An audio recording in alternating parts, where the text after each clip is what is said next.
Hello and welcome to this new video of class 9 chapter 2nd even after 1960. In the last video we had learned about the two great leaders and prime ministers of India as well, Pandit Jawaharlal Nehru and Lal Bahadur Shastri. From 1952 to 1964, in between, Pandit Jawaharlal Nehru did many jobs, just like Goa Jodaman free from the Portuguese rule, India-China war, and he was the architecture of Indian foreign policy. Indian foreign policy के वो architecture रहे हैं.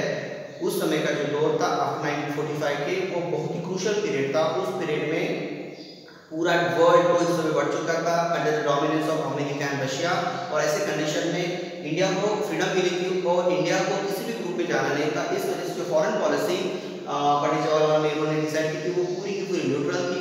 और इस वजह से वो foreign policy की वजह से इंडिया को डेवलपमेंट के लिए बहुत सारा सपोर्ट मिला इंडिया और रशिया की तरफ से भी और अमेरिका की तरफ से. वो किसी भी ग्रुप में जाना पसंद नहीं करते थे. इस वजह से न्यूट्रल पॉलिसी उन्होंने स्टार्ट की थी. Therefore, he was known as the architecture of Indian foreign policy. Just after 1964, second Prime Minister Lal Bahadur Shastri became Prime Minister of India, and from 66 to 64 to 66.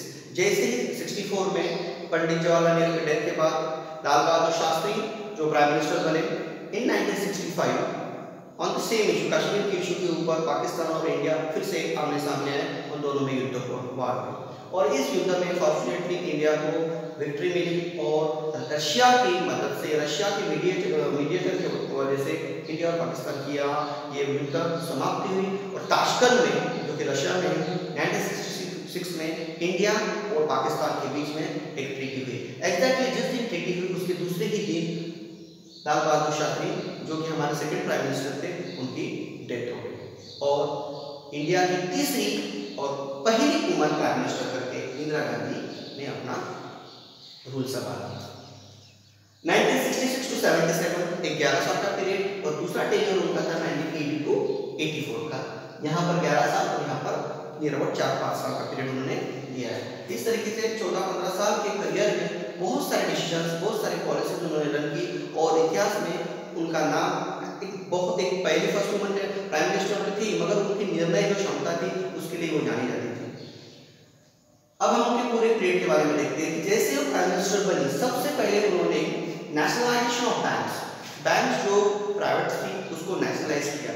Near about 14 banks, उनका पहला जो decision था 14 banks को उन्होंने nationalise किया. ये उनका पहला डिसीजन.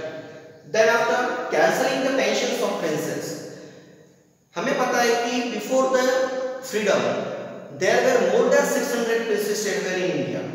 600 से ज्यादा प्रिंसेस स्टेट्स हुआ करते थे इंडिया में.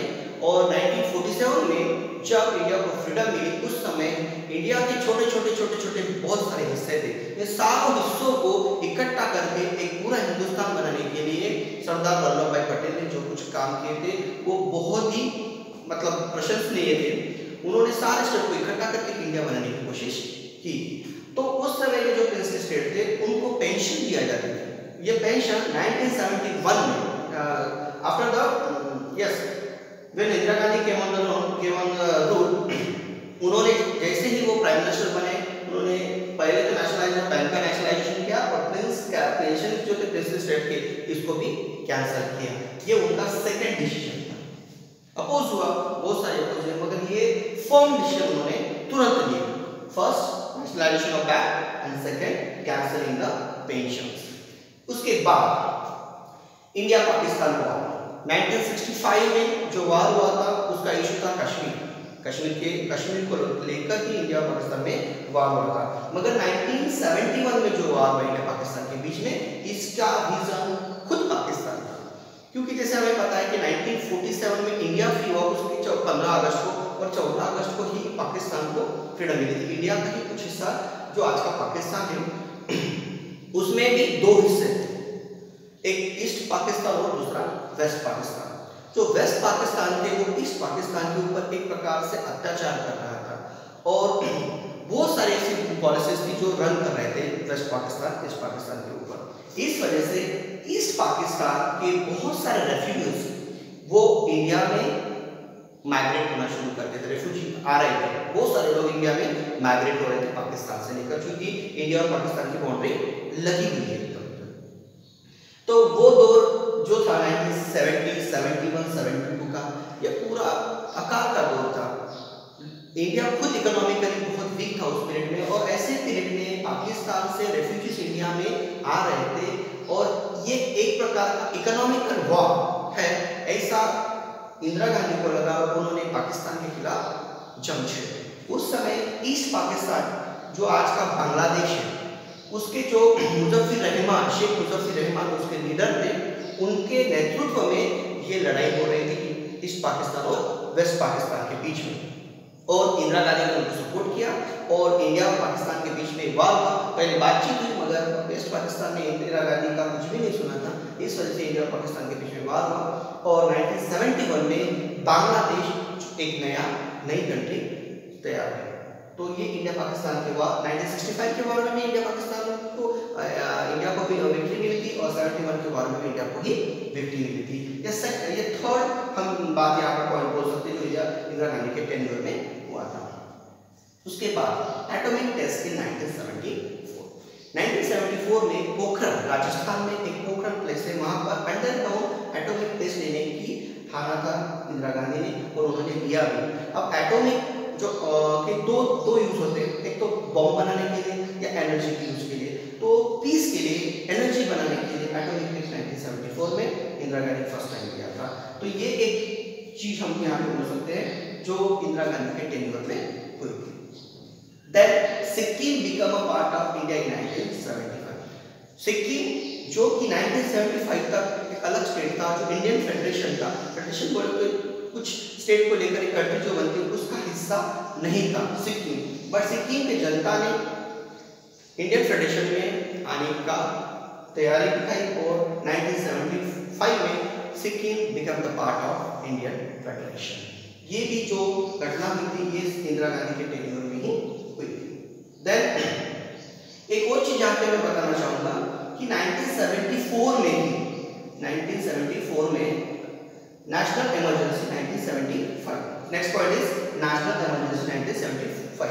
1974 में इलेक्शंस हुए थे, और इस इलेक्शंस के दौरान इंदिरा गांधी जी ने पर ये आरोप लगाया गया था कि इन्होंने गवर्नमेंट के मशीनरीज का, गवर्नमेंट के ऑफिसर्स का, गवर्नमेंट के व्हीकल्स का यूज किया था उनकी इलेक्शन कैंपेन्स के लिए। ऐसा होता है कि जब इलेक्शन चलते हैं उस समय कोई भी पार्टी जो होती है वो गवर्नमेंट की किसी भी मशीनरीज को यूज नहीं कर सकती, व्हीकल्स हो या ऑफिसर्स हो, बट इंदिरा गांधी ने ऐसा किया था, और इसके खिलाफ जो उनकी अपोजिट पार्टी थी उन्होंने इलाहाबाद कोर्ट में उनके खिलाफ केस किया था, और इलाहाबाद कोर्ट ने इंदिरा गांधी के खिलाफ डिसीजन देते हुए इंदिरा गांधी को गिल्टी फील कराया था, और 1974 में उनके खिलाफ पूरे देश में प्रोटेस्ट हो चुका था, दंगे चल रहे थे, पूरी रैलियां निकल रही थी, और ऐसे कंडीशन में इंदिरा गांधी को जेल भी जाना पड़ सकता था। इस वजह से उन्होंने नेशनल इमरजेंसी इंडिया में लगा दी 1975 में।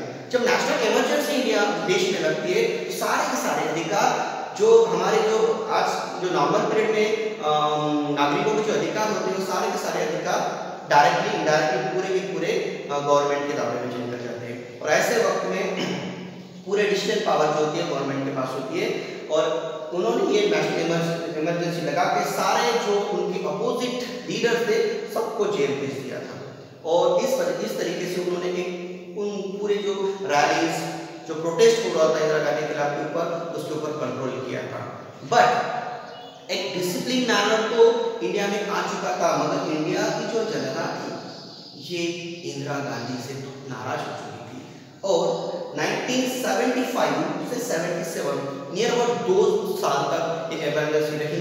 जयप्रकाश नारायण ये उनके लीडर थे प्रोटेस्ट के, और इन्होंने कड़वा प्रोटेस्ट किया इंदिरा गांधी को, और 1977 में फिर सिलेक्शन हुए।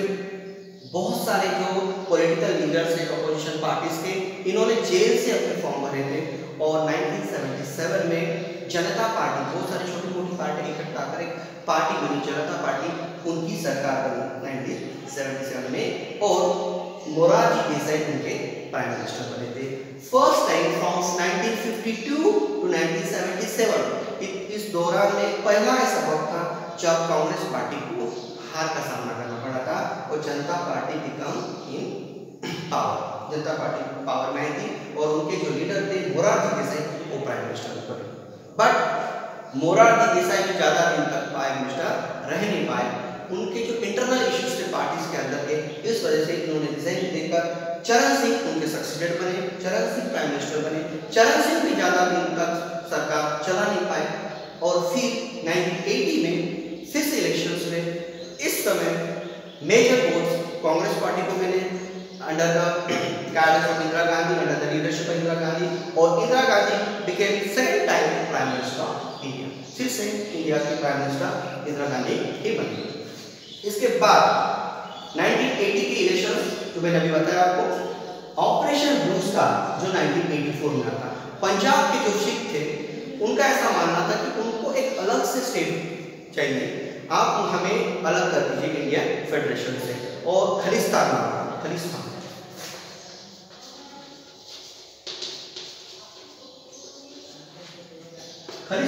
का स्टेट उनको चाहिए था और इस वजह से उन्होंने पूरे पंजाब में हड़ताल मचा दी थी। एक टेररिस्ट का पूरा माहौल बन चुका था और इनके जो लीडर थे भिंद्रान वाले जो लीडर थे, और पाकिस्तान इनको अलग से सपोर्ट नहीं कर रहा था। और इन सारे टेररिस्ट ने जो अमृतसर का गोल्डन टेम्पल है वहां पर ये छुपे हुए थे और इनको वहां से खदेड़ने के लिए ऑपरेशन ब्लू स्टार चलाया था 1984 में इंदिरा गांधी जी ने, और हमारी जो सेना थी वहां पर भेजी गई थी। और ऑपरेशन ब्लू स्टार के बाद ये सिखों का जो खालिस्तान की जो डिमांड थी उसको रोका गया था, मगर अनफॉर्चुनेटली उनके जो पर्सनल बॉडीगार्ड थे उनमें से ही एक जो सिख बॉडीगार्ड था उसने इंदिरा गांधी के ऊपर गोलियां चलाकर उनकी हत्या कर दी थी। इस तरीके से ये पूरा करियर जो उन्होंने स्टार्ट किया था 1966 से लेकर तो 1984 तक का हम लोगों ने यहाँ पे डिस्कस किया है। बहुत सारे इश्यूज थे, बहुत सारे डिसीजन उन्होंने अपने बहुत कड़वे, बहुत फास्ट, एकदम क्रूशियल डिसीजन जो थे उन्होंने अपने पूरे पीरियड के लिए। पहला डिसीजन आप देखिए नेशनलाइजेशन ऑफ बैंक, जो बैंक प्राइवेटाइजेशन के लिए उनको नेशनलाइज किया था, अपने सिस्टम के पेंशन कैंसिल कर दिए थे उन्होंने। उसके बाद नेशनल इमरजेंसी 1975 में यूज किया था, उसके खिलाफ 1974 में उन्होंने गवर्नमेंट की मशीनरी यूज की, उसके खिलाफ उनके इलाहाबाद कोर्ट में उनको हाजिर भी रहना पड़ा था। और इस तरीके से पूरा उनका करियर हम लोगों ने यहाँ पर देखा 1966 to 1984। I hope you enjoy the all information. In the next video, we will understand about the Rajiv Gandhi and the period after 1991. Till then, goodbye.